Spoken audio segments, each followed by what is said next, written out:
أعوذ بالله من الشيطان اللعين الرجيم. بسم الله الرحمن الرحيم. الحمد لله رب العالمين. الصلاة والسلام على أشرف الأنبياء والمرسلين سيدنا ونبينا ومولانا بالقاسم محمد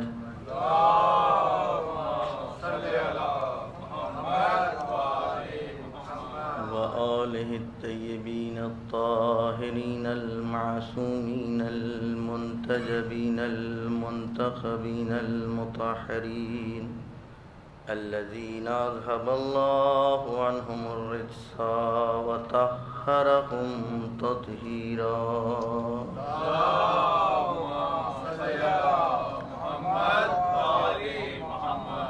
لا سيما بقية الله في الأرضين واللعن على أعدائهم أجمعين من يومنا هذا إلى قيام يوم الدين.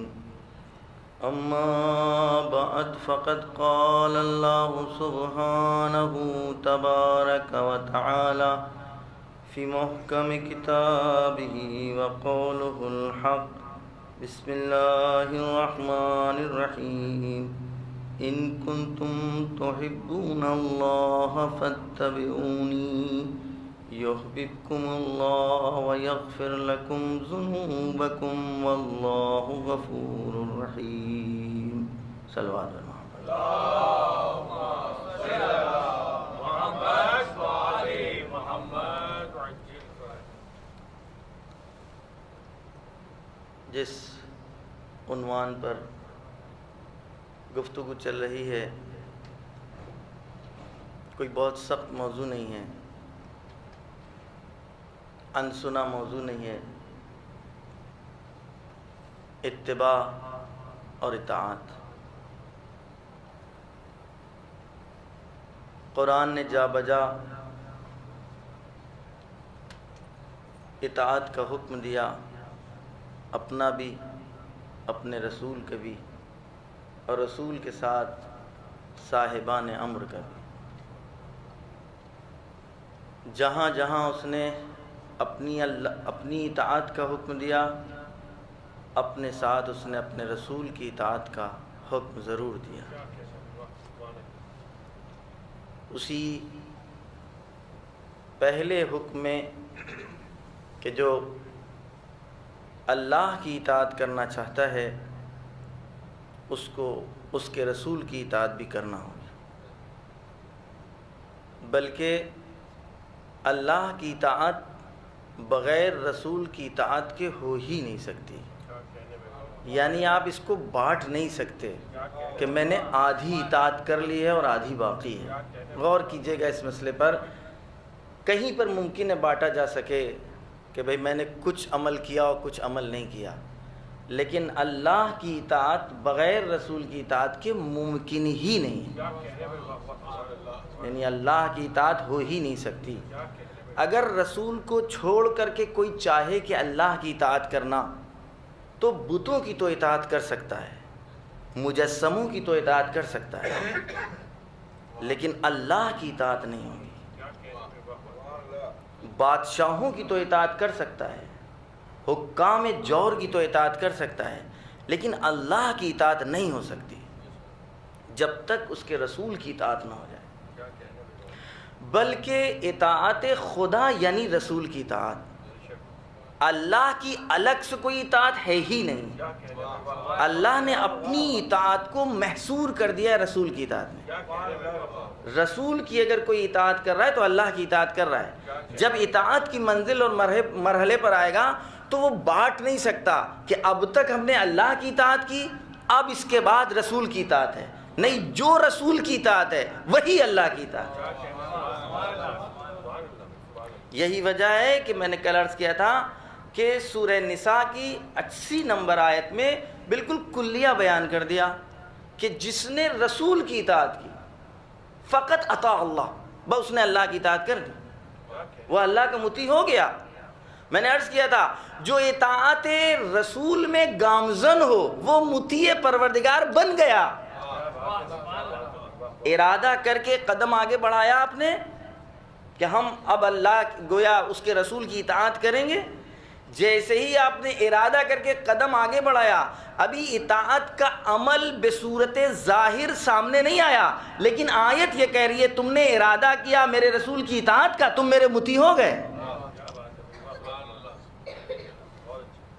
اس طریقے سے ایسی شخصیت کو وہ پیش کر رہا ہے کہ جس کے ذریعے سے سب کچھ ہم تک پہنچا.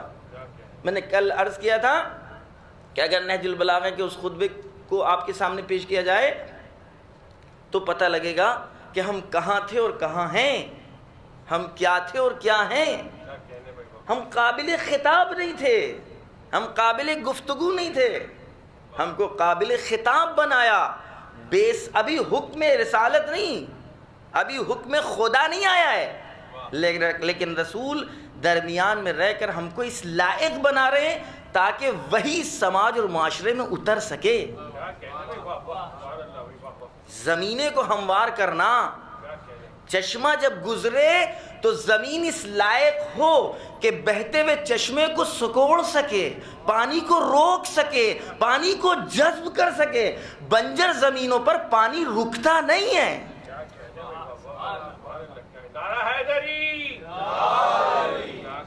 صلوات بھیجو.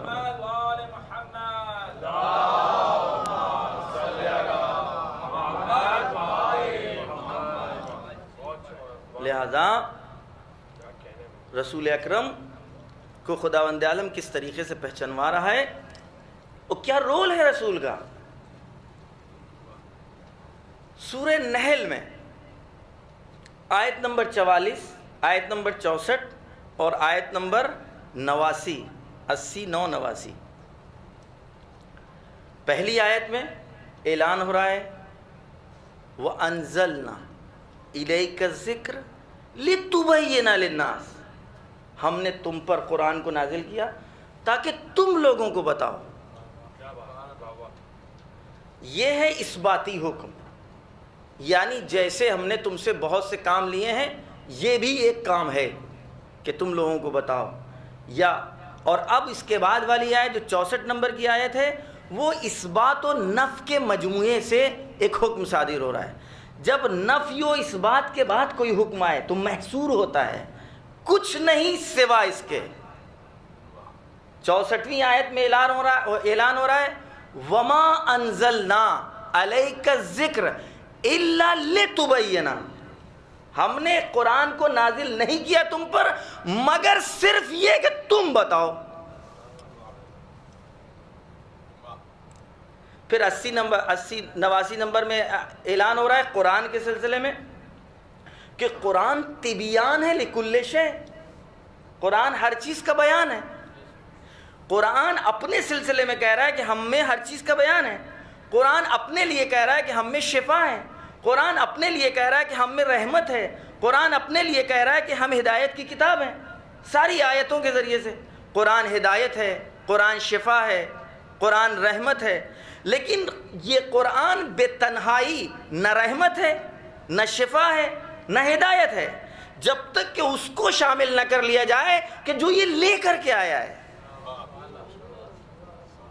لِتُبَيِّنَ لِلنَّاسِ کا مطلب کیا ہے؟ اے رسول تم کو بتانا ہے.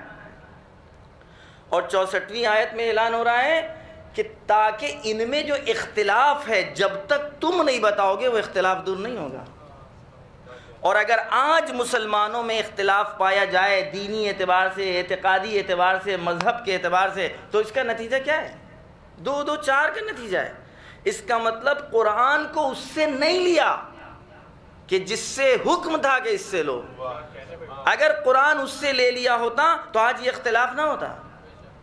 قرآن کے نام کے اوپر، قرآن کی تفسیر کے اوپر، قرآن کی تبیین کے اوپر، قرآن کے مطلب کے اوپر آپس میں اس طریقے کا اختلاف و جنگیں ہوئی ہیں.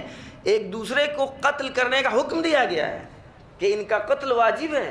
قرآن کی آیت کے سمجھنے میں، قرآن کے حکم کے سمجھنے میں. قرآن حادث ہے کہ قدیم؟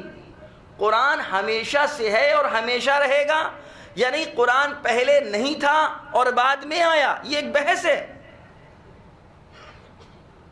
قدریہ اور اختیاریہ، یعنی جو کچھ کرتا ہے وہ انسان کرتا ہے، اللہ کا کوئی اختیار نہیں، جو کچھ کرتا ہے خدا کرتا ہے، انسان کا کوئی اختیار نہیں۔ جبریہ کا جو نظریہ ہے، ان دونوں صاحبان نظریے نے اپنے مدعا کو ثابت کرنے کے لیے دلیل کہاں سے لے کر کے آئے تھے؟ توریت سے نہیں لائے، زبور سے نہیں لاتے تھے، انجیل سے نہیں لاتے تھے، بلکہ جبریہ بھی جو دلیل پیش کرتے تھے قرآن کی آیت، اختیاریہ والے جب دلیل پیش کرتے تھے تو قرآن کی آیت۔ آخر آپ دیکھیں تو یہ بھی قرآن سے استدلال پیش کر رہے ہیں، وہ بھی قرآن سے استدلال پیش کر رہے ہیں، یہ ان کو کہتے ہیں کافر، وہ ان کو کہتے ہیں کافر۔ پھر بھی کبھی مسلمان کے ذہن میں یہ نہیں آیا کہ مشکل یہ نہیں ہے، مشکل کہیں اور ہے۔ ایک صلوات بھیجیے محمد والے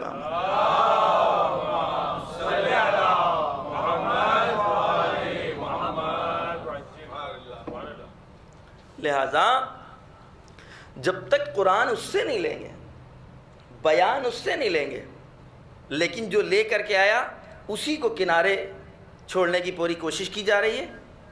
قرآن یعنی کتاب خدا کافی ہے، اس کا کیا مطلب ہوا کہ کتاب خدا کافی ہے؟ یعنی ہم خود سمجھ لیں گے۔ ارے کم سے کم اگر یہ نعرہ ہوتا کہ ہمارے پاس سمجھنے کے لیے رسول کی بیان کردہ حدیثیں بہت ہیں، ہم ان احادیث کی روشنی میں قرآن سمجھ لیں گے، لیکن یہ نعرہ فقط یہ نعرہ نہیں تھا، بلکہ قرآن کافی ہے ایک طرف نعرہ، اس نعرے کی دوسری شق اور دوسرا پہلو تھا، آج کے بعد سے نہ کوئی حدیث رسول نقل کرے گا، نہ بیان کرے گا، نہ نشر کرے گا۔ بیان کرنے والوں کو قید کیا گیا، نشر کرنے والوں کو تعزیر کیا گیا، یعنی کوڑے لگائے گئے، عام لوگوں کو نہیں، اصحاب عظما کو، عبداللہ ابن مسعود جیسوں کو، ابو ذر غفاری کو۔ کیوں؟ اس لیے کہ ان کا کام یہ تھا کہ حدیث رسول بیان کر رہے تھے، ان کا یہ کام یہ تھا کہ بیان قرآن کو جو بیان کیا ہے رسول اکرم نے وہ معاشرے میں پیش کر رہے تھے۔ لہذا جو قرآن لے کر کے آیا اور جس نے قرآن بھیجا اس نے کہا میں تم تک اس کتاب کو بھیج رہا ہوں، ان سے پوچھنا کہ اس میں کیا لکھا ہے۔ اس کو کیسے ہم اپنے بچوں اور جوانوں کو سمجھائیں؟ آج کی زبان میں کوئی حکم نامہ حکومت سے صادر ہو اور حکم نامہ ڈائریکٹ گورنر کو دیا جائے، جس گورنر کا اپائنٹمنٹ ہو رہا، مثلا ہم اپنے ملک کی مثال دیں، دلی میں میٹنگ ہوئی، حکم صادر ہو گیا، وہیں گورنر معین ہوئے، حکم لے کر گورنر پہنچ رہے ہیں مثلا یو پی کسی صوبے میں، وہاں کا جو ایڈمنسٹریشن ہے، وہاں کا جو عملہ ہے، وہ کہے جناب یہ آپ ہم کو دے دیجئے، اب آپ جائیے کافی ہے۔ یہ توہین صرف اس گورنر کی نہیں ہے، اس حکم نامے کی نہیں ہے، بلکہ جس حکومت نے فیصلہ کیا ہے، جس حکومت نے تعین کیا ہے ان کو، جس حکومت نے ان کو لے کر کے بھیجا ہے، اگر خالی وہ حکم نامہ کافی ہوتا کہ جس میں اس ملک، اس صوبے اور اس استان کے سلسلے میں قوانین لکھے ہیں، تو بھی ضروری نہیں تھا کہ گورنر کے ذریعے بھیجا جائے، بلکہ خالی وہ حکم نامہ بھیج دیا جاتا، وہ قانون کی کتاب بھیج دی جاتی۔ گورنر کے ساتھ بھیجنا اس بات کی دلیل ہے کہ حکم نامہ یہ ہے، لاگو یہ کرائیں گے، بتائیں گے یہ کہ کون سا حکم کہاں کس موقع کے اوپر لاگو ہوگا۔ ایک سلوات بھیجیے محمد والے۔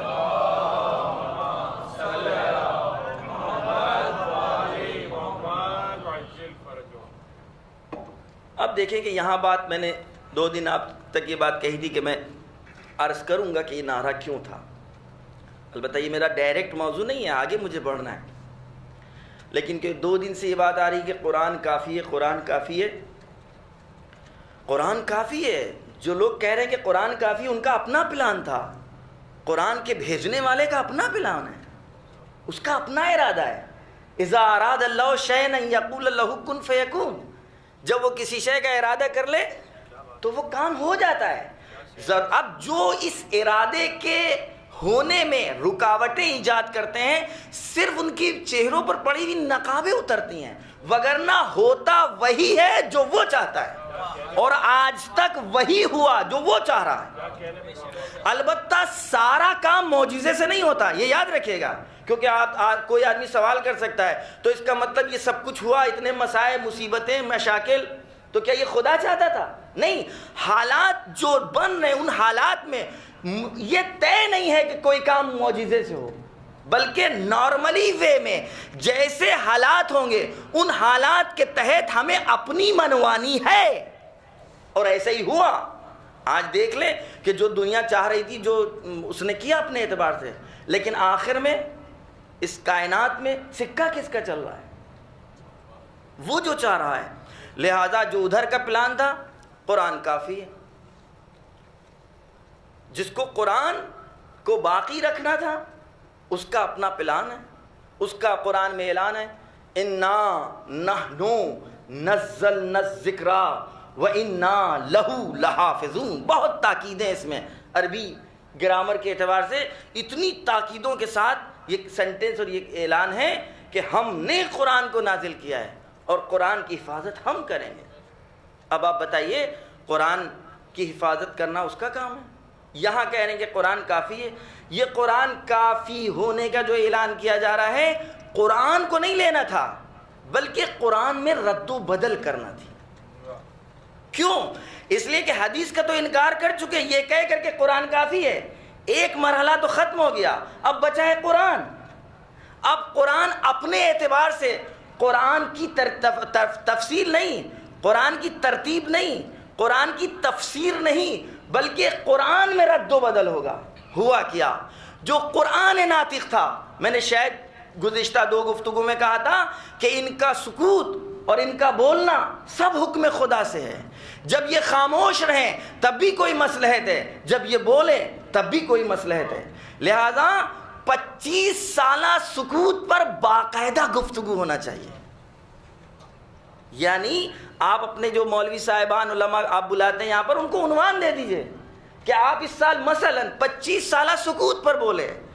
دنیا سمجھتی ہے کہ اہل بیت جب بولیں گے تو کچھ ہمارے پاس ہوگا مواد اور میٹر، نہیں، جب وہ خاموش رہتے ہیں تو 25 سال کی زندگی اسلام کو بچاتی ہے۔ میں ابھی صرف ایک مثال دوں گا، اس 25 سالہ کا ایک اعلان، 25 سالہ کے اوپر ہم کیا بول پائیں گے؟ ہم جیسے لوگ بہت کوششیں اس سال ہم نے لکھنؤ میں کی تو 5 مجلسیں میں پڑھ پایا، وعدہ کیا کہ اگر زندہ رہا تو سال آئندہ سکوت کے اوپر گفتگو رہے گی۔ حیران ہے، کتابوں میں آپ کو نہیں ملے گا سکوت کے بارے میں گفتگو، لیکن یہ طے ہے کہ یہ سکوت مرضی الہی کے اعتبار سے تھا، اس کی مرضی تھی۔ اگر مرضی ہے تو کوئی راز ہے، وہ راز ہے کیا؟ اس راز کا کھلا ہوا نتیجہ حفظ اسلام، اسلام کا بچ جانا، دین کا بچ جانا۔ اصل انبیاء آئے کیوں تھے؟ دین کو پہنچانے۔ اگر دین بچ جائے امام کے سکوت سے، ان کے خاموش رہنے سے، تو ساری بیعتیں بچ گئی نا۔ 1,24,000، میں کہتا ہوں پوری دنیا بولتی رہے، علی صرف خاموش رہ کر اگر اسلام بچا لے تو 1,23,999 پیغمبر ایک طرف، ان کا سکوت ایک طرف۔ ایک صلوات بھیجیے محمد والے۔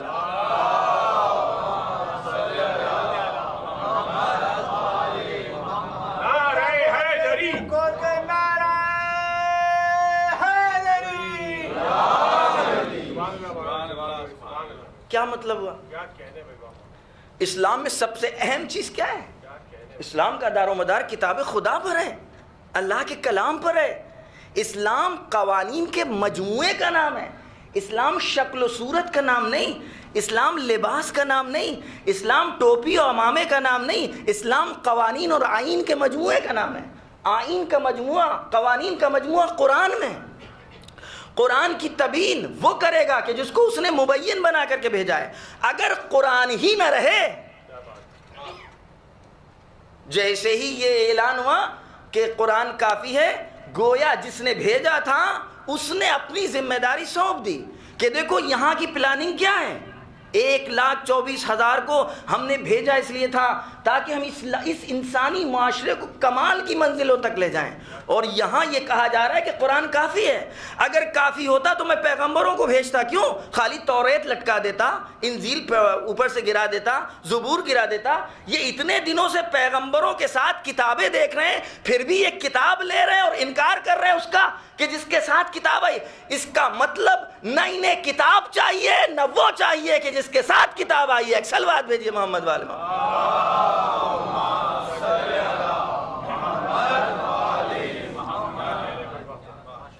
دیکھیے ڈائریکٹ شخصیت کا انکار نہیں کر سکتے تھے, لہذا جب تک زندہ رہے ٹھیک ہے, لیکن ان کی پوری زندگی کا خلاصہ ہے قرآن, لہذا قرآن کافی ہے. علی ابن ابی طالب علیہ السلام کے 25 سالہ سکوت کا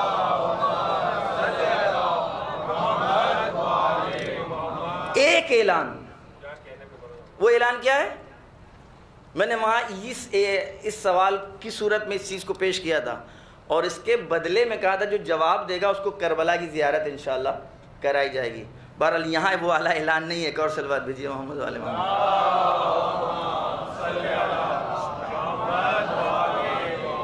علی ابن ابی طالب علیہ السلام نے کہا صرف مسجد میں آنا چھوڑ دیا, جس کے ذریعے سے مسجد کو وقار ملے, جس کے ذریعے سے مصلی نماز کو افتخار ہو, جس کے لیے ذریعے سے نماز ہو, وہ مسجد میں نہیں دکھ رہا ہے.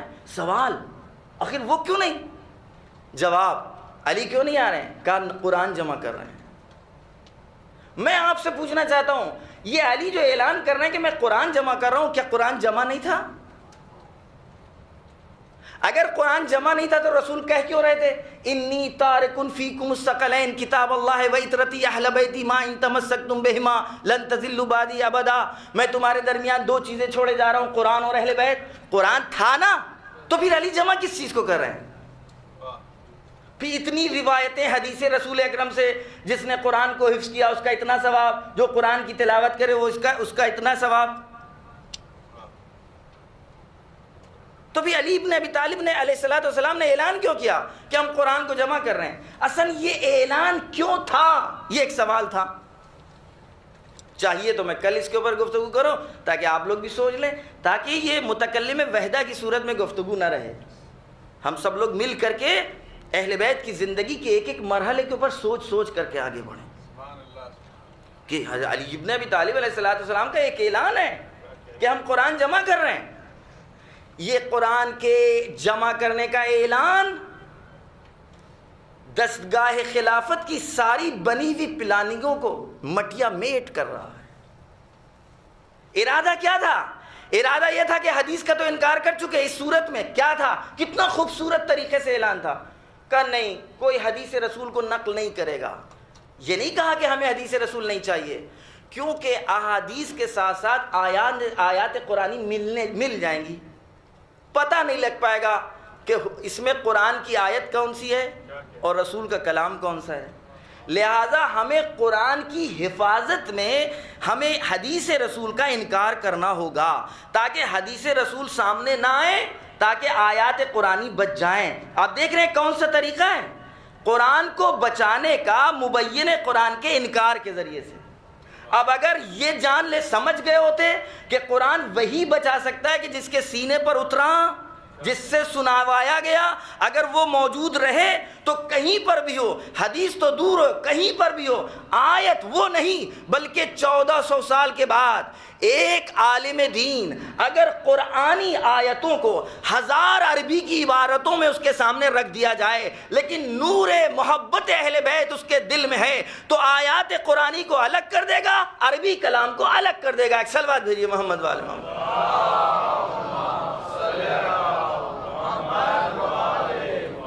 اور شیخ رجب علی بہت مشہور عارف ہیں جو بالکل کسان تھے, لیکن عبادتوں کے نتیجے میں ان کا رابطہ اللہ سے ایسا ہو گیا, اہل بیت کا سے رابطہ ایسا ہوا کہ ان کے سامنے جب آیا ان کے امتحان کے لیے باقاعدہ عربی عبارتوں میں آیت ایک لکھ کر کے بیچ میں ان کو دے دی جاتی تھی, اور ان سے پوچھا جاتا تھا بتائیے اس میں آیت قرآنی کہاں ہے؟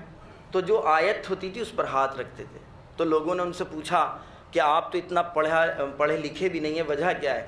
کہ جب میرے سامنے یہ سارا کلام آتا ہے تو جو کلام خدا ہے وہ چمکتا ہے.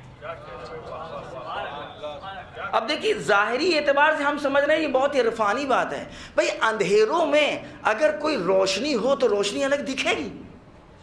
دنیاوی کلام میں کلام خدا کو تو چمکنا ہی چاہیے. اب اگر چمک نہیں دیکھ پا رہے ہیں تو یہاں کوئی کمی ہے, وہاں کوئی کمی نہیں ہے. ایک صلوات بھیجیے محمد والے.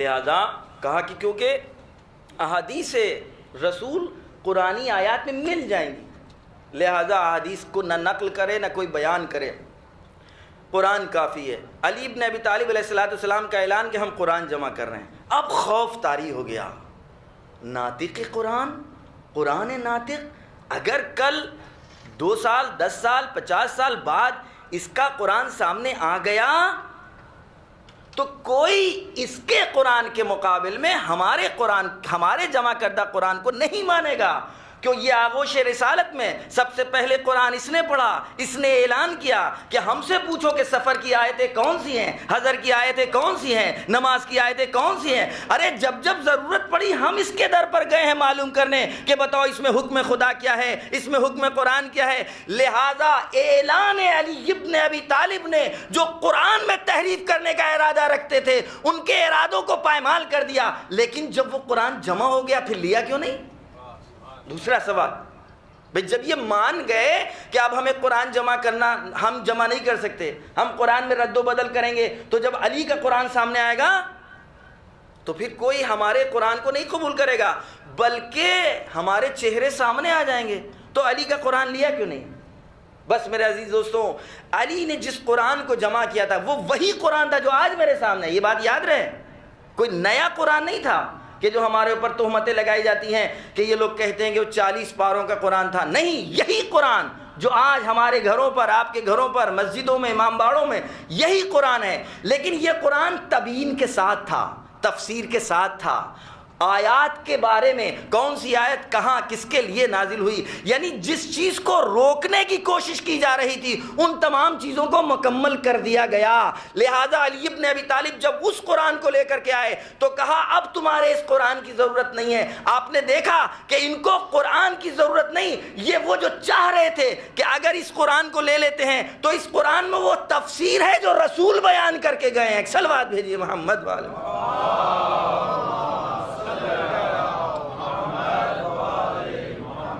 اگر قرآن لے لیتے علی کا تو یہ آج تک جس طریقے سے جوتوں میں دال بٹ رہی ہے نہ ہوتی، ایک دوسرے کو کفر کے جو فتوے دیے جا رہے ہیں نہ ہوتے۔ دلیل اس کی کیا ہے؟ جب وہی قرآن آئے گا تو پھر کائنات میں ایک پرچم ہوگا، ایک آواز ہوگی، ایک ندا ہوگی، ایک دین ہوگا، ایک مذہب ہوگا، ایک خدا ہوگا۔ کیوں؟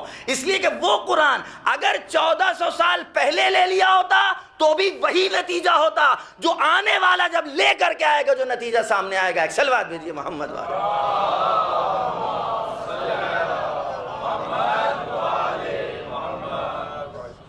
ایک اور صلوات بھیجیے محمد۔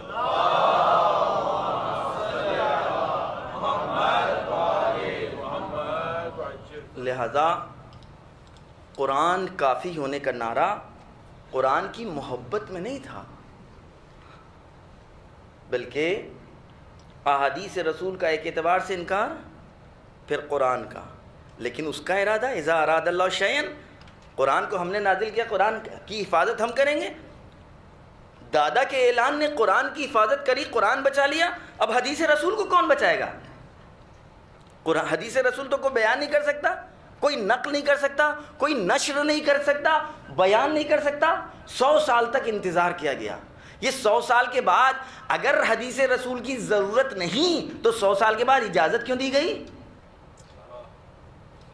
100 سال کے بعد اجازت کیوں دی گئی؟ نہیں، حدیث رسول بیان نہیں ہوگی، لیکن وہ حدیث رسول بیان نہیں ہوگی جو وہ چاہتے ہیں کہ بیان نہ ہو۔ لہذا اسی دور میں، اس 100 سالہ دور میں حدیثیں جعل کی جانے لگیں، دوسروں کی فضیلتوں میں حدیثیں گڑھی جانے لگیں۔ علی ابن ابی طالب علیہ السلام کی گویا منقصت میں حدیثوں کو جعل کیا جانے لگا۔ جب ایک انبار ہو گیا تو یہ سمجھے کہ انبار احادیث کے مقابل میں اب اگر وہ حدیثیں کہ جن کو ہم نے اب تک روکا تھا آئیں گے بھی تو کوئی طے نہیں کر پائے گا کہ کون سی حدیث سچی ہے کون سی جھوٹی ہے۔ ایک صلوات بھیجیے محمد والے محمد۔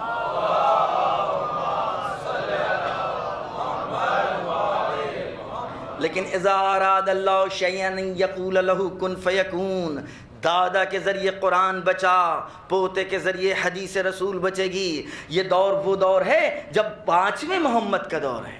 احادیث رسول کا اعلان ہو گیا کہ اب حدیث رسول بیان ہوگی، حدیث رسول نقل ہوگی، حدیثوں کا انبار ہے۔ لوگ مشوش ہو گئے، آئیں گے کہاں، جائیں گے کہاں، کس سے طے کریں گے کہ یہ رسول کا کلام ہے کہ نہیں ہے؟ کہا بس ایک در ہے، ایک فرزند ہے، ایک اولاد ہے، ایک ڈیوڑی ہے، ایک گھر ہے، اسی کے پاس چلو۔ یہ پہلا محمد نہیں تھا، دوسرا نہیں تھا، یہ 5واں محمد اپنے زمانے کا تھا۔ لوگ اس کے پاس حدیثیں لے کر کے آنے لگے، آپ بتائیے کہ یہ حدیث رسول ہے کہ نہیں ہے؟ ایک صلوات بھیجیے محمد والے۔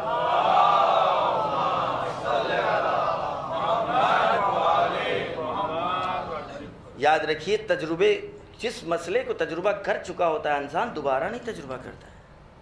یہ بدبختی وہ 100 سال کے بعد اسی در پر آئے، اس 25 سالہ کے بعد پھر اسی در پر آئے۔ یہ تاریخ آپ کے سامنے ہے، لہذا پھر یہ تاریخ دہرائی جائے گی۔ ایک مرتبہ پوری کائنات، پوری دنیا کو اس در پر آنا ہے کہ ہم قرآن بھی اس سے لیں گے، تبین بھی اس سے لیں گے۔ ایک صلوات بھیجیے محمد والے۔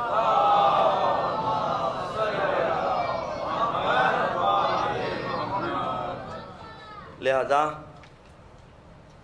اب قرآن آواز دے رہا ہے کہ تم میرے رسول کی اتباع کرو۔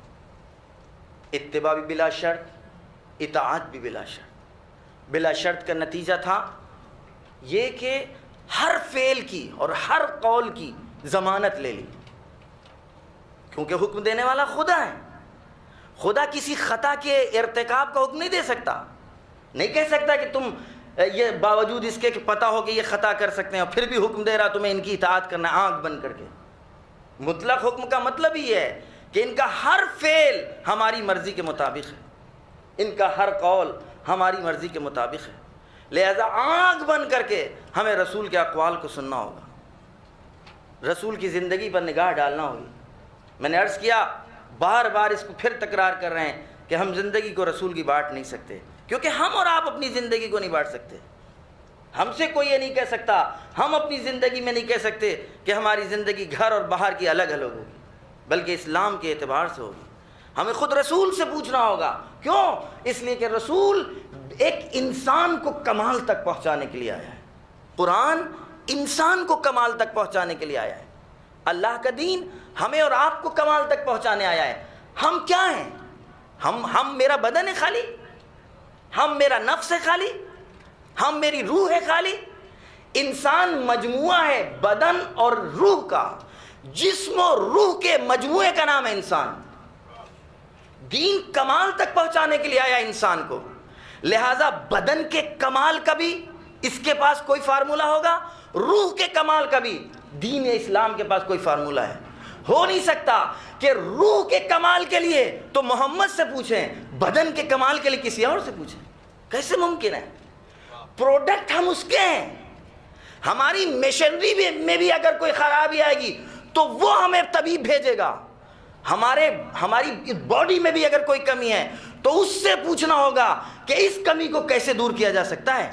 اگر طبیب دو ہوں، روح کا طبیب اور ہو، بدن کا طبیب اور ہو، تو تضاد پیدا ہو جائے گا، کیونکہ جو بدن کا طبیب وہ ہے کہ جو بدن وہ اس کا خالق نہیں ہے، لہذا اس کی ضرورتوں کا اس کو علم نہیں ہوگا، اس کے نقصانات کا اس کو علم نہیں ہوگا، لہذا جو خالق ہے بدن اور روح کا اس سے پوچھنا ہوگا بدن کو کیسے کمال ملتا ہے، روح کو کیسے کمال ملتا ہے۔ صلوات بھیجیے محمد والے۔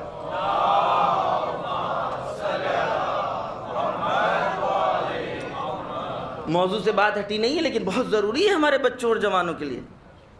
اگر اہل بیت نے ہمیں کوئی دستور بتایا ہے ہماری زندگی کے لیے، یہ نماز کا دستور نہیں ہے، یہ روزے کا دستور نہیں ہے، یہ نماز شب کا دستور نہیں ہے، یہ حج کا دستور نہیں ہے، یہ کھانے کا دستور ہے، کیسے کھانا کھائیں۔ یہ پانی پینے کا دستور ہے، کیسے پانی پئیں۔ یہ مکان بنانے کا دستور ہے، یہ لباس پہننے کا دستور ہے۔ یہ بتائیں یہ دستور کیوں وہ دے رہے ہیں؟ آیا ہم اس کے محتاج ہیں یا نہیں؟ محتاج نہیں ہے۔ جس طرح ہم بولا کرتے ہیں ویسے انہوں نے بھی بول دیا کہ کچھ باتیں ضروری اور کچھ غیر ضروری۔ اگر اہل بیت نے کچھ ہم سے کہا ہماری نجی زندگی کے سلسلے میں، ہمارے بدن کے سلسلے میں، ہماری روح کے سلسلے میں، ہماری آنکھوں کے سلسلے میں، ہماری زبان کے سلسلے میں، ہمارے کھانے پینے کے سلسلے میں، تو اس کا کہیں نہ کہیں روح و بدن کے کمال سے تعلق ہے۔ دیکھیے اگر بدن ضعیف و بیمار ہو، آپ اس ضعیف بدن سے نماز شب پڑھوا کے دکھائیے، نہیں پڑھوا سکتے۔ روح کمال چاہے گی لیکن ذریعہ کیا ہے؟ بدن۔ بدن کو بھی صحت مند ہونا چاہیے، روح کو بھی صحت مند ہونا چاہیے۔ ممکن نہیں ہے کہ روح کو تو آپ پروان چڑھائیں لیکن بدن آپ کا ضعیف ہو۔ لہذا کھانے پینے کے بھی دستور ہم کو اہل بیت سے لینا ہوں گے، کیا کھائیں کیا نہ کھائیں، کیا پئیں اور کیا نہ پئیں۔ ایک صلوات بھیجیے محمد۔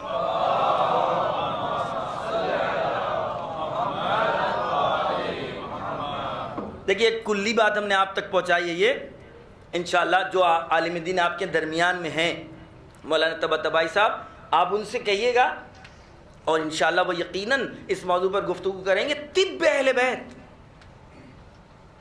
طب اہل بیت، طب رسول، کیا ضرورت ہے جب اہل بیت ہم کو، اہل بیت آئے ہیں ہم کو کمال تک پہنچانے کے لیے۔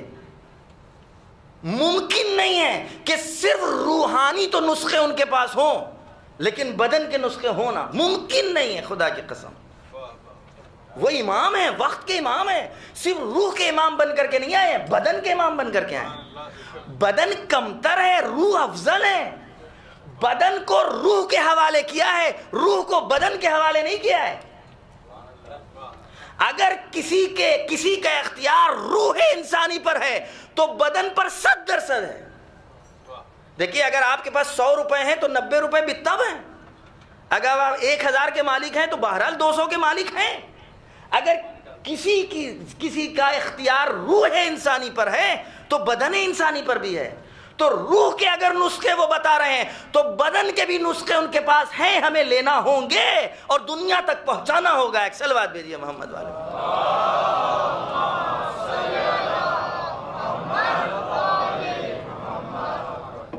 دیکھیے جس پر بہت کام ہو چکا اسی پر ہم لوگ بھی بولیں اور بول رہے ہیں، کیونکہ ابھی مزاج ہموار نہیں ہوا، لیکن جس پر کام نہیں ہوا اس پر کون کام کرے گا؟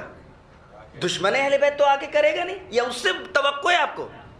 وہ تو مستقل چھپا رہے ہیں، مستقل چھپا رہے ہیں۔ پھر دیکھیے ہمیشہ اس گیٹ سے وارد ہوا جاتا ہے جہاں مورچہ ضعیف ہو۔ قصر کے اوپر اگر آپ کو حملہ کرنا ہے، کسی ملک کے اوپر حملہ کرنا ہے، تو فوجوں کا انداز یہ ہوتا ہے، پہلے وہ جغرافی اعتبار سے پورا طے کرتے ہیں، بھیجتے ہیں اپنے جواسیس کو، دیکھتے ہیں کہ کدھر مقابل فوج کم لگی ہوئی ہے، جدھر کم لگی ہو ادھر سے وارد ہوئیے۔ اور اگر ہدف تباہ کرنا نہ ہو، ہدف تسخیر کر کے ان تک آب زلال پہنچانا ہو، تو پھر ہم تباہ نہیں کریں گے، ہم چاہیں گے بہت ہی امن والا راستہ ہمیں مل جائے تاکہ اندر پہنچ کر آب زلال فلٹر پانی پہنچا دیں، تاکہ وہ خود طے کر لیں گندیدہ پانی کون ہے، صاف سا پانی کون سا ہے۔ ایک صلوات بھیجیے محمد والے۔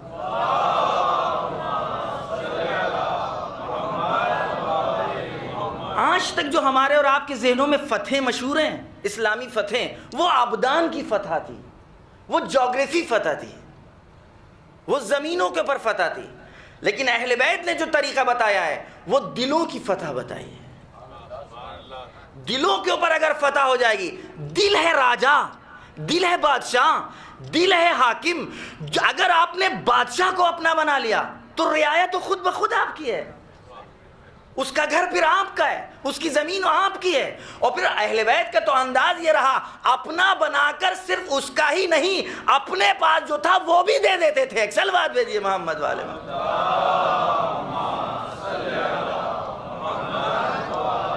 محمد والے محمد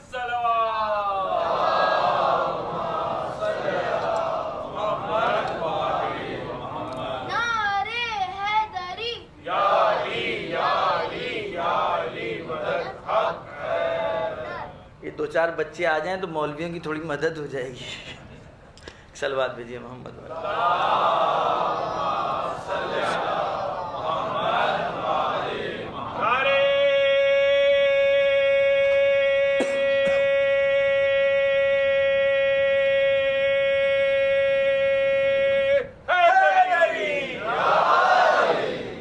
بہت سامنے کی بات ہے میرے عزیز دوستوں، میں بہت ہی گویا اس پر ہمیں غور کرنا ہوگا. سامنے کی مثال صرف ہم دے کر آگے بڑھ رہے ہیں کیونکہ اس موضوع میں ہمیں بولنا نہیں ہے. ابھی فی الحال سماج ہموار نہیں ہوا ہے کہ ممبر پر اس پر سے گفتگو کی جائے، لیکن کلاسوں میں جو آپ درس یہاں لے رہے ہیں اس میں اس پر آپ گفتگو کریے. طب اہل بیت، چھٹے امام نے کیا فرمایا ہے آپ کے لیے؟ پانی کیوں کہا گیا کہ دن میں کھڑے ہو کر نہ پئیں؟ کیوں کہا گیا دن میں بیٹھ کر کھڑے ہو کر آپ پی سکتے ہیں؟ رات میں کھڑے ہو کر کے منع ہے، دن میں کوئی منادی نہیں. کیوں؟ ہم جیسے ایسے تو متکلم تھے نہیں کہ جو منہ میں آیا کہہ دیا، کوئی وجہ رہی ہوگی نا. چھٹے امام جعفر صادق علیہ السلام،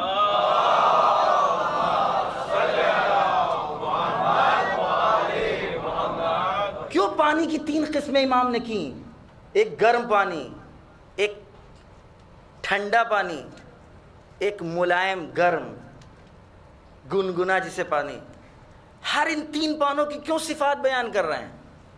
کیا چاہتے تھے؟ اپنے علم کا مظاہرہ. کس میں دم ہو رہا ہے کہ علم اہل بیت کو تحمل کر سکے. ایسا اہل بیت کا علم سامنے آیا ہی نہیں، خدا کی قسم آیا ہی نہیں. پوری کائنات میں جتنا علم ہے وہ 2 حصے تقسیم ہوا ہے، اور کب جب ظہور ہوگا پتہ نہیں کب ہوگا. ہم سب دعا کرتے ہیں کہ ہو جلدی. جب امام کا ظہور ہوگا تو اس وقت تک علم کے 2 حصے 27 حصوں میں سے 2 حصہ صرف تقسیم ہوا ہوگا. ان 2 حصوں میں سب کچھ ہے. یہ جو کچھ بھی آپ جس کو علم سمجھتے ہیں یہ ان 2 حصوں کا ہے. وہ بھی وہ آ کر کے بتائیں گے کہ اس میں چوری کا کتنا تھا اور اصل کتنا ہے.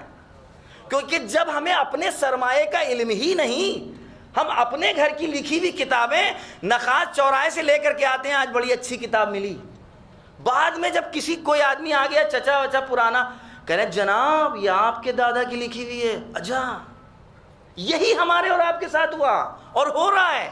کیونکہ جب ہمیں اپنے سرمایے کا علم نہیں تو جب ادھر سے کوئی چیز آئی تب سمجھے اچھا. اسٹیشنوں پر جا کر اقوال دیکھے تو کہا گاندھی نے کتنی اچھی بات کہی ہے. لیکن اگر نہج البلاغہ کے بارے میں علم ہوتا تو وہیں پر بتا دیتے کہ یہ گاندھی کا نہیں ہے، نہج البلاغہ میں 1400 سال پہلے علی ابن ابی طالب نے فرمایا ہے. ایک صلوات بھیجیے محمد والے میں.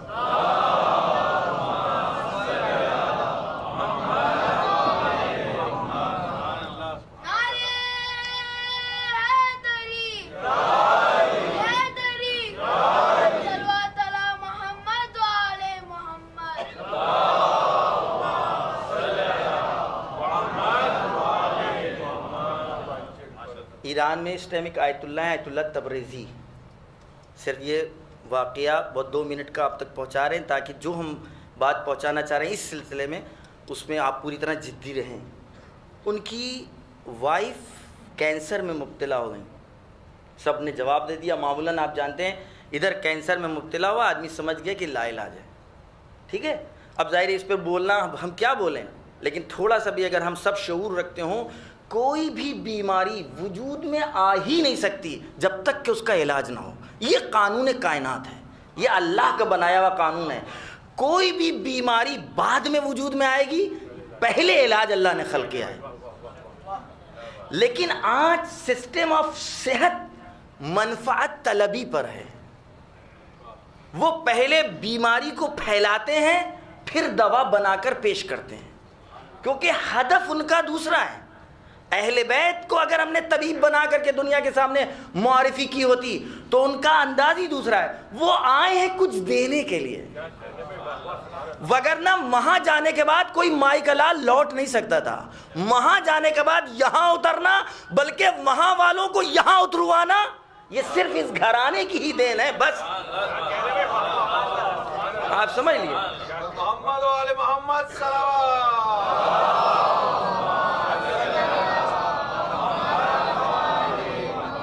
یہ مسلمان اتنا بدبخت ہے کہ یہ آج تک یہ بحث کر رہا ہے کہ رسول کا بدن مانے گیا، روح گئی.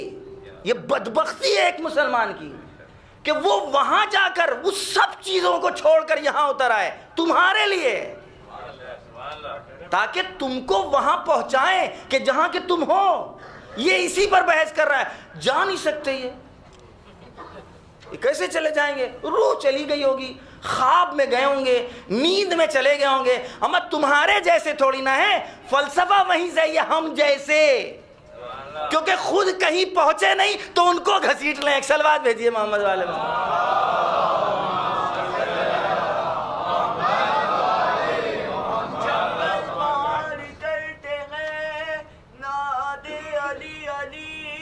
ہم سب کی مشکل کو حل کرو, مشکل کشا علی. نعرہ حیدری, حیدری, اور محمد و آل محمد صلوات.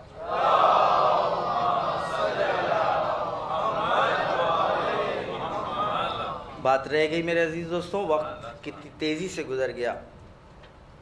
آیت اللہ تبریزی درس خارج ہو رہا ہے ان کا طب پر, یہ پہلی مرتبہ ہو رہا ہے. طبابت پر درس خارج ہو رہا ہے. درس خارج حوزے میں ایک آخری درس ہوتا ہے بالکل, جس میں اس حد کے طالب علم ہوتے ہیں جو تھیسز لکھ رہے ہوتے ہیں, تحقیقاتی مرحلہ ہوتا ہے. درس خارج ہو رہا ہے طبابت کے اوپر, طب امام جعفر صادق علیہ السلام پر. ائمہ نے کیا فرمایا جب ان کی وائف کو کینسر ہوا اور ظاہر سب جگہ سے لا علاج نہیں ہو پایا, تو وہ اس نقطے کی طرف بس متوجہ ہوئے کہ ہو نہیں سکتا کہ اہل بیت نے اس کا کوئی علاج نہ بتایا. مطلب باور ہو گیا, ان کو یقین ہو گیا کہ بتایا ضرور ہے, یہ ہماری کوتاہی ہے کہ ہم نے ڈھونڈا کیوں نہیں. اور اس کے اوپر وہ لگ گئے. 30,000 حدیثیں انہوں نے اب تک چھانی ہیں جو طبابت پر ہیں. ایک صلوات بھیجیے محمد والے.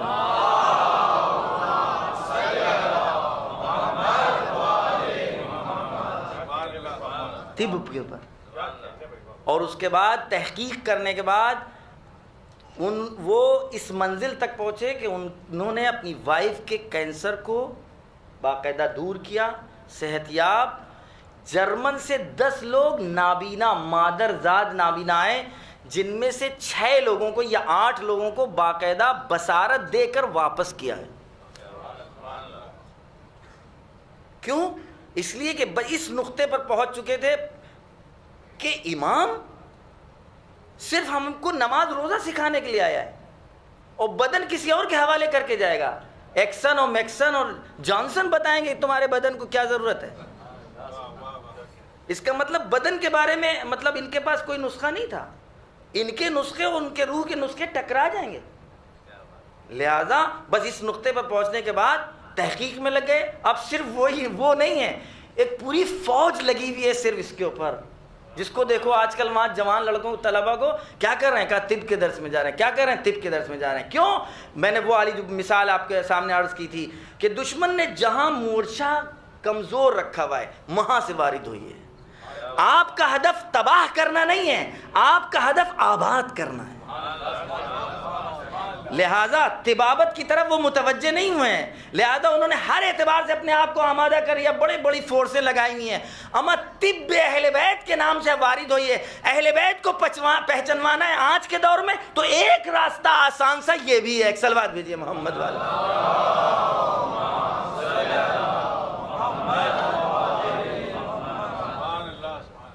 اور انشاءاللہ اس پر 2-4 باتیں اور ہیں جو آنے والے وقت میں ہم آپ تک پہنچاتے رہیں گے. ابھی 3-4-5 دن شاید 1 ہفتہ پہلے لکھنؤ میں کسی ہندی کے اخبار میں بھوک کے فائدے لکھے تھے. بھوک کے فائدے دیکھ لیجیے آپ. دنیا کو آنا ایک دن اہل بیت کر در پر ہے. لکھ لیجیے جا کے پتھروں پر, آنا ایک دن اہل بیت کے در پر ہے. آج ابھی بھوک تک پہنچے, کچھ دنوں بعد اس کا نام روزہ رکھا جائے گا. لیکن 1400 سال پہلے یہی قال الصادق و قال الباقر کے مجموعے سے. ہاں یہ اور بات ہے, جب وہ کوئی بات ہم سے کہہ دیں تو ہم فائدے کو نہیں ڈھونڈتے, ہم پھر فائدے کو نہیں ڈھونڈتے. بھائی انہوں نے کہہ دیا کرو تو کرنا ہے. ایک صلوات بھیجیے محمد.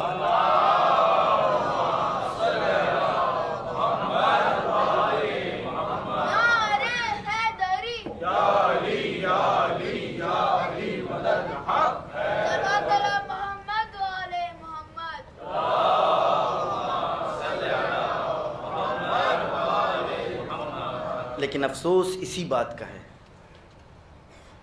کہ خداوند عالم نے ان لوگوں کو بھیجا تھا ہمارے لیے. ہم ان کے محتاج تھے، ہیں، ہم کو ان کی ضرورت تھی، ہے۔ آج بھی ایک مسلمان تھوڑی سی توجہ کر لے تو اس کو پتہ لگے گا کہ اہل بیت نے جو کچھ کیا وہ ہمارے لیے کیا، اس سماج و معاشرے کے لیے کیا، اور ان کے پاس ظاہری اعتبار سے جو کچھ تھا وہ سب قربان۔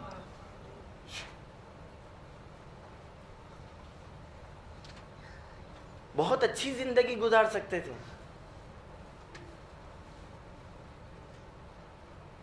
لیکن سب کچھ چھوڑا تاکہ ہم کو اکیلا نہ چھوڑیں۔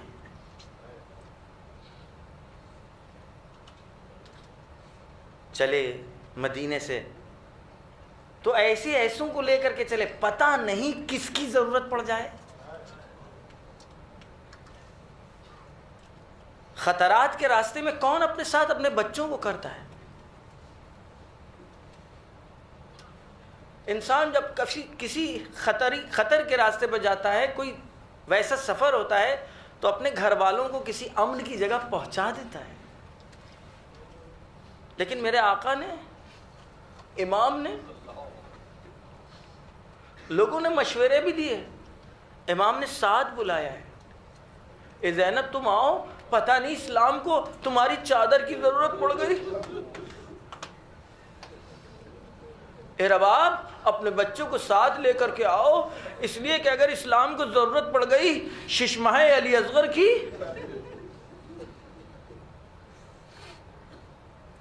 اے بیوہ حسن قاسم کو ساتھ لے کر کے آؤ۔ ننھے ننھے بچے بھی، بوڑھے بھی، جوان بھی، بچے بھی، خواتین بھی، اور جیسے سب کو آمادہ کیا امام نے بات کے لیے، جب تک خود ہیں سارے امتحانات بے تنہائی امام انجام دے رہے ہیں، لیکن بات کے لیے لوگوں کو آمادہ کر رہے ہیں۔ وہ امتحان سخت ہے، خود امام کی زبان سے وارد ہوا ہے، اس لیے کہ جس ٹائم آخری رخصت کے لیے امام جناب سید سجاد کے پاس آئے ہیں اور خیمے میں رخصت کے لیے آئے ہیں، یہ الوداع کوئی پڑھ نہیں سکتا اگر کوئی تصور کر لے، اس لیے کہ جناب زینب سلام اللہ علیہ کی جو کیفیت تھی، روایتوں نے جو بتائی ہے، اگر امام وقت کا امام دست اعجاز سینے زینب پر نہ رکھتا تو زینب مر جاتی۔ اور جب خیمے میں آئے تو آواز دیتے ہیں، اے زینب ام کلثوم تم پر میرا سلام ہو، اے ماں کی کنیز فضا تم پر میرا سلام، اے سکینہ تم پر میرا سلام، اے رباب ام لیلا تم پر میرا سلام۔ ساری بیویاں جمع ہے حلقے میں امام کو لیے ہوئے، زینب اپنے سے رخصت ہونا چاہتے ہیں امام، لیکن زینب ایک مرتبہ روایت کا انداز یہ ہے کہ زینب پٹخنیاں کھا رہی ہیں، پیر ایک اٹھاتی ہیں ایک زمین پر رکھتی ہیں، اے میرے بھیا، اے میرے آقا، اے میرے ماں جائے، ارے جب علی گئے، جب میری ماں گئی تو بابا تھے، جب بابا گئے تو بھائی تھے، حسن تھے، اے میرے بھیا جب حسن جانے لگے تو تمہارا سایہ تھا، لیکن تمہارے بعد اب کون ہے جو ہمارے سر کے اوپر ہاتھ رکھے گا؟ لہذا زینب کو صبر نہیں ہو رہا ہے، امام ایک مرتبہ دست اعجاز قلب زینب پر رکھتے ہیں، زینب کو ایک مرتبہ صبر ہوا، اشارہ فرماتی ہے، اے بھیا جاؤ، اے بھیا جاؤ۔ جب سب سے رخصت ہو لیے تو انداز بچیوں کا نرالا ہوتا ہے، آپ کی بھی بچیاں ہوں گی، خدا ان کو سلامت رکھے، ارے لڑکیاں اپنے باپ سے کچھ الگ سے محبت کرتی ہیں، جب سب مل رہے تھے تو سکینہ آگے نہیں آئی، لیکن جب سب مل چکے ایک مرتبہ سکینہ گوشے میں کھڑی ہے، اے بابا گھوڑے سے زمین پر آئیے، اے بابا مجھ کو اپنے زانوں پر بیٹھا لیے، مجھ کو اپنے سینے پر سلائیے، بابا اس طرح میرے سر پر ہاتھ رکھیے جس طرح یتیموں کے سر پر ہاتھ رکھتے ہیں۔ یہ ننھی سی بچی اپنے اپنے باپ سے بات کر رہی ہے. اب حسین کو برداشت نہ ہوا, آواز دی ہے میری بہن زینب, آؤ میری بچی کو ہم سے الگ کرو. ارے میرا کلیجہ منہ کو آیا جاتا ہے. جزاکم اللہ خیر الجزا. بس امام رخصت تو ہو لیے, لیکن انہیں کیسے رخصت کیا ہوگا؟ کچھ ہی دیر کے بعد اب امام پہنچتے ہیں سید سجاد کی خدمت میں. یہ وہ منزل ہے کہ جس کے لیے میں نے زحمت دی تھی. جناب سید سجاد کے پاس آئے. بابا بابا چچا عباس کہاں ہے؟ مارے گئے. بابا بھیا اکبر کہاں ہے؟ کہا شہید ہوئے. امام نے بہت خلاصہ کیا, اے میرے لال مردوں میں ہمارے اور تمہارے علاوہ کوئی نہیں ہے. ایک مرتبہ سید سجاد نے تلوار طلب کی اور عصا مانگا. اے میرے لال عصا کیا کرو گے؟ کہا عصا سے تکیہ کریں گے, تلوار سے جہاد کریں گے. امام فرماتے ہیں میرے لال تمہارا جہاد اس سے زیادہ سخت ہے, تمہارا جہاد اس سے زیادہ سخت ہے. اے میرے لال صبر کرو, وہ منزل آ گئی کہ جو جس کے بارے میں امام فرما رہے تھے. سید سجاد سے جب بھی کسی نے پوچھا اے مولا سب سے زیادہ مصائب کہاں پر پڑے, امام فرماتے ہیں شام شام شام. تلوار کے زخم سے زیادہ زبان کا زخم ہوتا ہے. سید سجاد شام نہیں بھول پائے, سید سجاد بازار شام نہیں بھول پائے, دربار شام نہیں بھول پائے. یہ قافلہ چلتا ہے یہاں تک کہ 11 کو رخصت ہو کر دروازے کوفے پر پہنچتا ہے. کون سا کوفہ؟ اس کوفے میں زینب ام کلثوم شہزادیاں بن کے رہ چکی, شہزادیاں بن کر رہ چکی ہیں. ارے ایک مرتبہ علی کے دور میں یہی شہزادیاں آئی تھی. امام حسن نے پوچھوایا تھا بابا اے بابا میں بہنوں کے ساتھ آیا ہوں, شہر میں وارد ہوں. کہا نہیں, رات کا سناٹے کا انتظار کرو, غضب ہو گیا.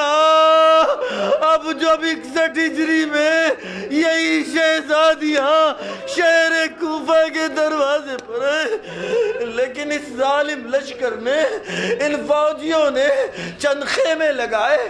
ان خیموں میں تمام فوجی ہیں, لیکن یہ تمام بیویاں پوری رات باہر ہیں. اور اگر حکم آیا ان کو رات کی تاریکی میں نہ لانا, بلکہ کل سویرا اجالا ہو جائے, اجالے میں وارد کرنا. بس زینب ام کلثوم برے ہوئے بازار میں دوسرے دن کی صبح وارد ہوئی. منزل وہ ہے کہ لوگ صدقہ لے کر پہنچ رہے ہیں. ام کلثوم آگے بڑھی, بچوں کے ہاتھوں سے صدقہ وہ لے لے کر پھینک رہی ہیں. ارے علینا صدقہ حرام, صدقہ ہم پر حرام ہے. دربار میں قافلہ پہنچا کہ جس میں بیویاں بھی ہیں. دربار میں پہنچنا تھا کہ تمام بیویوں کے بیچ زینب نے اپنے آپ کو پوشیدہ کیا اور جا کر ایک گوشے میں بیٹھ گئی. ایک مرتبہ ابن زیاد سب کو پوچھتا پوچھتا زینب کی طرف مخاطب, منازی یہ کون ہے؟ 3 مرتبہ سوال کیا, جواب نہ دیا. اور ایک مرتبہ, تیسری مرتبہ جب اس نے پوچھا تو کوئی آگے بڑھ کے بولتا ہے یہ زینب کی بیٹی زینب ہے, یہ زینب کی بیٹی زینب ہے, علی کی بیٹی زینب ہے. بس ایک مرتبہ بی بی کو مخاطب کر کے کہتا ہے ارے اللہ کی حمد و ثنا ہے کہ جس نے تم کو رسوا کیا, تمہارے جھوٹ کو آشکار کیا. زینب نے جواب دیا ارے اللہ وہ حمد و ثنا اس خدا کی ہے جو فاسقوں کو رسوا کرتا ہے, فاجروں کو رسوا کرتا ہے, ہم وہ نہیں ہیں. اور اس کے بعد ابن زیاد گفتگو کو آگے کے بڑھاتے بڑھاتے کرتے کہتا ہے کہ خدا نے میرے دل کو ٹھنڈک پہنچائی تمہارے بھائی کو قتل کر کے, بس زینب برداشت نہ کر سکی. مقتل نے سارے جملے نہیں لکھے, سارے جملے نہیں لکھے، بس زینب ایک چیخ مارتی ہے، اگر تجھ کو میرے بھائی کے قتل سے ٹھنڈک پہنچ رہی ہے، کس کو آواز دی ہوگی؟ میرا دل کہتا ہے شاید مدینے کا رخ کیا ہو، شاید نجف کا رخ کیا ہو، سید سجاد آگے آ جاتے ہیں، اے میری ببی اماں بس کریے۔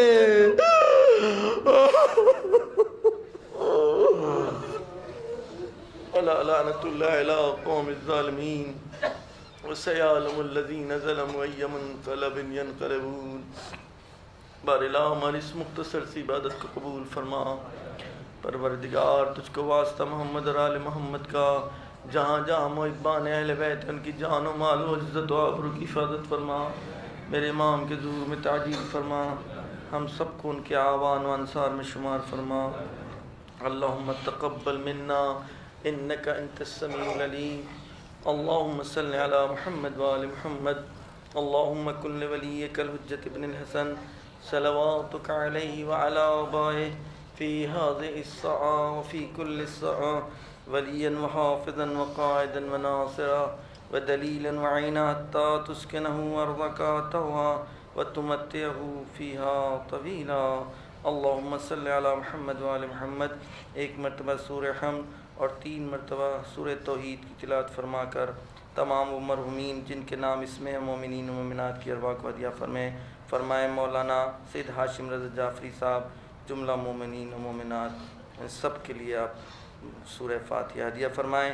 ایک مومنین کی پریشانی کے لیے کہا ہے کہ دعا فرما دیں، انشاءاللہ پروردگار تجھ کو واسطہ محمد اور آل محمد کا جتنے پریشان حال ہیں ان سب کی پریشانیوں کو دور فرما، جتنے قرض دار ہیں ان کے قرضوں کو ادا فرما۔ پروردگار جو بے مکان ہیں ان کو صاحب مکان بنا دے، جو بے اولاد ہیں ان کو صاحب اولاد بنا دے، صاحبان اولاد کی اولادوں کو نیک و صالح بنا دے۔ پروردگار جب تک زندہ رہیں ہمارے دلوں میں اس محبت کو کوٹ کوٹ کر کے بھر دے، جائیں تو اس محبت کے سرمایے کے ساتھ جائیں۔ اللہم تقبل منا انک انت السمیع العلیم۔